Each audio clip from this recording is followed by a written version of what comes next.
everyone. So we're going to talk about the para activities for the week of October 13th.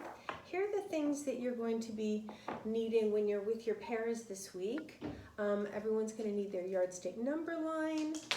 They're going to need some printer paper, their calculator from their learning kits, their money kit, dice and cards, their rainbow tiles, and their glass blobs. So here are some of the things that you may end up doing with your pairs this week. One thing that they're going to do is they're going to be making a number line. They're going to be making their own number line. So they're going to need 3 pieces of printer paper, and then just a piece of tape, a couple pieces of tape, and they're going to tape their printer paper together like this. Piece of tape there, piece of tape there.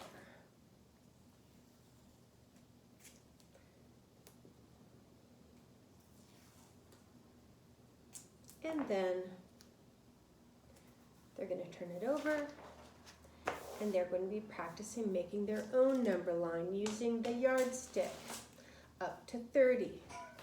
So what they're going to do is they're going to go ahead and they're going to make their number line, make it towards the lower quarter of the paper, and they're going to trace. They'll be using their markers to do this. And they're going to make a nice line. They're going to use their yardstick number line to help them trace a nice straight line to 30. And then they're going to scoot it down just a little bit, and they're going to be making their marks,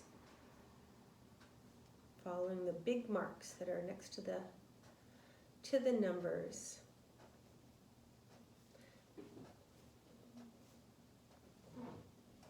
And they're going to keep going all the way to 30.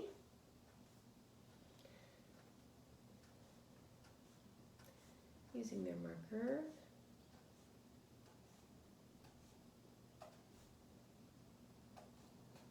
And then they're going to label, so 0 to 30, 1.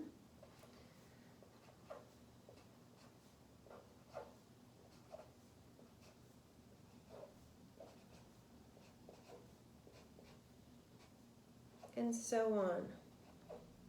So that's a good practice for them to be making their number line. I might as well just finish this one. And then they can use that for their activities. And they can also do an activity with their markers that I talked about in my math video, but they can do it with them as well. So they would make their number line like this, and then they're using their markers, and they are jumping. So it's time to roll the dice. And somebody got 6. So we're always remembering to count up from the highest number. So that might even be a math warm-up for the paras, is doing greater than, less than, which is the bigger number, which is the smaller number when you roll. Okay, so I'm going to start with 5. So I'm going to leap to 5. 1, 2, 3, 4, 5. And then I'm going to use a different color to do the other number. So 5 plus 1 is 6. Okay, and then you can go around, and then the next person's roll is going to be a different one. So you can use different markers, and it starts to have a really nice effect. So the next kid rolls 6 and 6. So they're going to use a different color. 1, 2, 3, 4, 5, 6. And then 6 of a different color. 7, 8, 9, 10, 11, 12. Okay, so using their markers, their cards and their dice, their yardstick, and making a number line and doing the hops. And this can be addition or subtraction.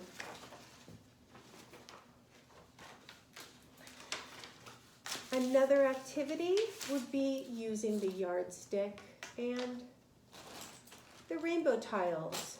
So they might start off with a warm-up just to count to 30, having them putting their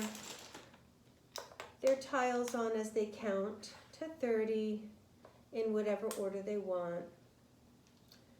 Okay, then you can start to do some addition and subtraction. You can use your cards, your dice as a random number generator.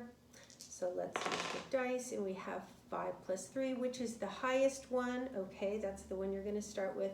And now you're going to use your tiles to mark each number with a different colored tile. So I'm putting 5 of the pink, and then I'm going to do 3 of a different color so they can really see this.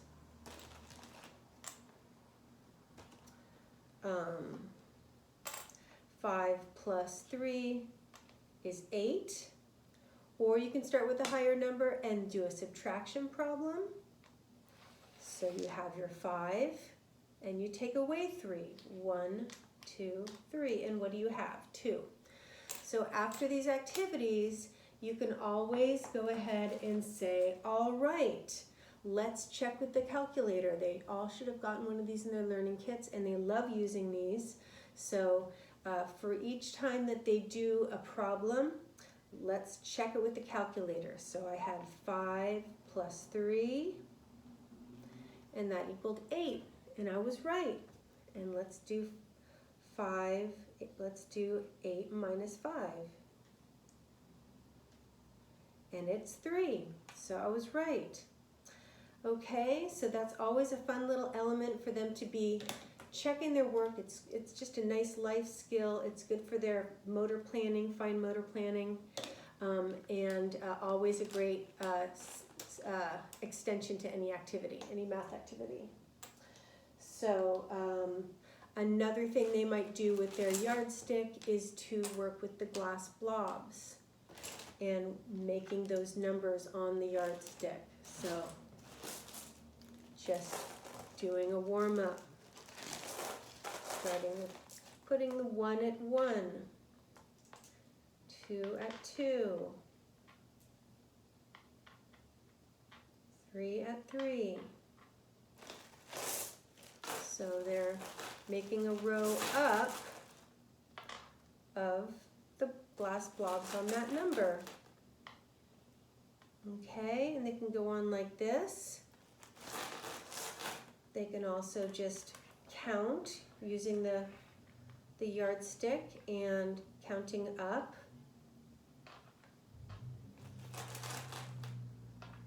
to 30 as they put the glass blob out.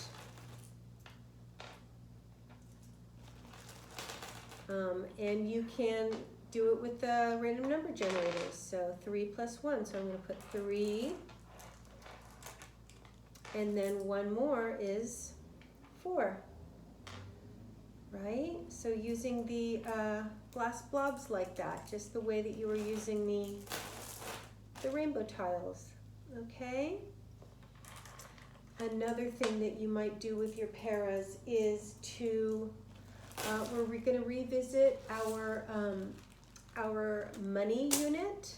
So that was a little bit over most of their heads, which I expected, but we want to start getting that language and start giving them those opportunities to understand a difficult concept. This is the first time that they had counters that had different values, so that was a real big one for them. So with the yardstick, you can get a really good visual. So you can make your 1 with 1 cent.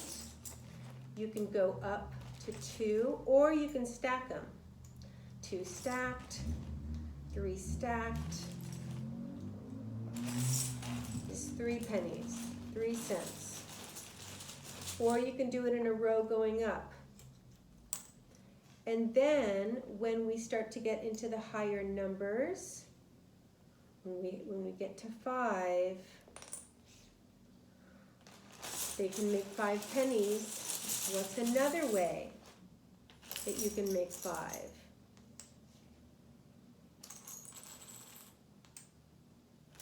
And so they can always make 5 cents. I was doing 5. They can always do 5 cents by putting 5 pennies in a row like this. And they should be doing that for all their numbers, but there's another way you can make 5. So this is where they take their nickel, which is worth 5, and they're going to trade it in for 5. Okay? And then they can keep going. You can do trading in, and you can get to 10. You can try it with 10 pennies is one way to make 10. You can also make 10 with 5 pennies and a nickel. If you want to trade in 5. Or you can trade in 2 nickels for a dime. And so you can be walking them through that, revisiting our money values, okay, with a nice visual.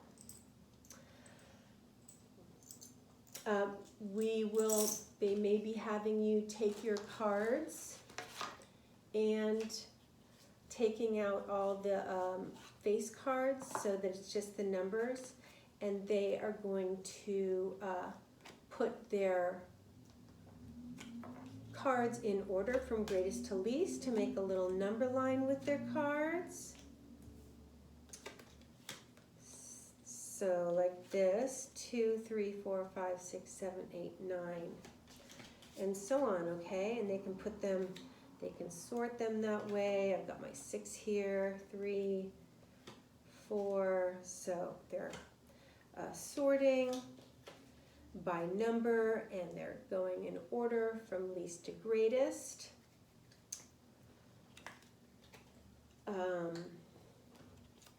And they can be using their dice and cards as random number generators for creating addition and subtraction problems, and for greater than, less than, and practicing, which is always starting with the greatest number and adding up, or adding down if it's subtraction. Okay, so those are the para activities for this week. Good job.